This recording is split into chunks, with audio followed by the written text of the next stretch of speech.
5 महापातक बताए गए हैं, महापाप,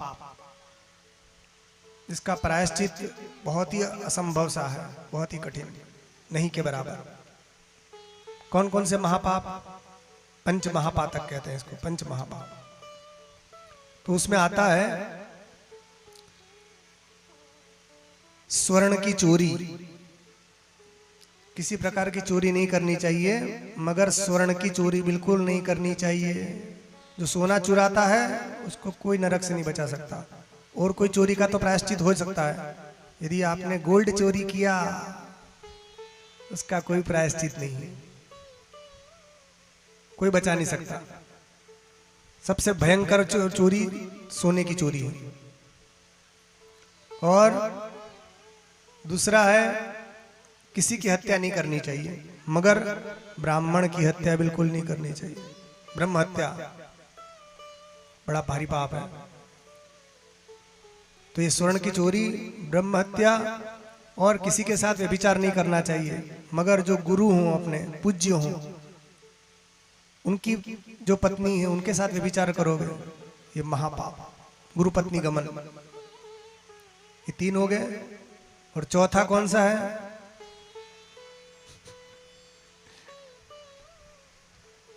किसी प्रकार का अशुद्ध पेयजल नहीं पीना चाहिए, मगर मदिरा पान बिल्कुल नहीं करना चाहिए। शराब जो है ये सबसे बड़ा पाप है, शराब पीना। अभक्ष्य भक्षणों में जितनी चीजें हैं सबसे बड़ा पाप है शराब पीना। ये 4 हो गए। और 5वां कौन?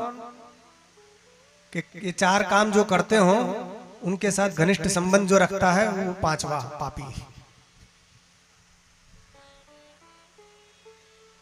जो ये काम करते हो उनके साथ घनिष्ठ संबंध रखोगे तो वो भी उसमें लिप्त हो जाता है, होता है।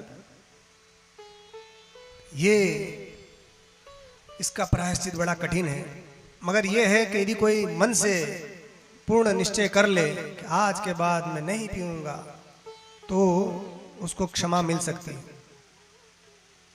क्योंकि मांस खाने में, मदिरा पीने में और मैथुन में ये मनुष्य की स्वाभाविक प्रवृत्ति होती है। मगर यदि वो इससे विमुख हो जाए, प्रतिज्ञा कर ले कि मैं इसका सेवन नहीं करूंगा, इन तीनों का, मांस, मदिरा और मैथुन का, तो उसको महान फल की प्राप्ति होती है। ऐसा मनुस्मृति में लिखा है।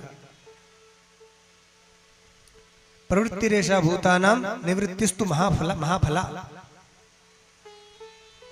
न मांस भक्षणे दोषो न मद्ये न च मैथुने प्रवृत्तिरेषा भूतानां निवृत्तिस्तु महाफला। तो यदि कोई गलती से पीना शुरू कर ही दिया हो तो उनके पास एक चांस है कि मनुष्य जन्म मिला है तो इसको हम वैसे ही व्यर्थ न गंवाएं। बार बार नहीं मिलेगा ये जन्म, भगवान बहुत कृपा करके ये जन्म देते हैं। आप सोचिए, कुत्ते, बिल्ली, चूहे, गधे ये सब बन गए होते तो कौन कथा, सीता सा कथा सुनने मिलती, कौन मंदिर बनाता, कौन कीर्तन करता कोई देखा आज तक कि चूहे सब इकट्ठे हुए और क्या चलो हम यात्रा पे चले हैं, मंदिर में जाएंगे, तो प्रभात फेरी निकालेंगे? निकले कभी कोई चूहे, बिल्ली, कोई पशु पक्षी निकले? मनुष्य निकलता है, प्रभात फेरी करता है, यज्ञ करता है, दान करता है, कथा सुनता है, अच्छे काम करता है। तो ये मनुष्य को ही भगवान ने ये सुविधा दी है, ये आरक्षित है, मनुष्य को आरक्षण मिला हुआ है। क्यों? क्योंकि इसके पास बुद्धि है और किसी प्राणी के पास बुद्धि नहीं है इतनी जितनी मनुष्य के पास होती है। क्या सही है क्या गलत है इसका ज्ञान जितना मनुष्य कर सकता है, संसार का और कोई प्राणी नहीं कर सकता। इसलिए भगवान बहुत कृपा करके, बहुत करुणा करके भगवान ने ये नर शरीर, ये मनुष्य शरीर दिया है। तो इसको व्यर्थ नहीं गंवाना चाहिए और भगवान का नाम लेते रहना चाहिए। बोलो सीता रामचंद्र भगवान की जय हो।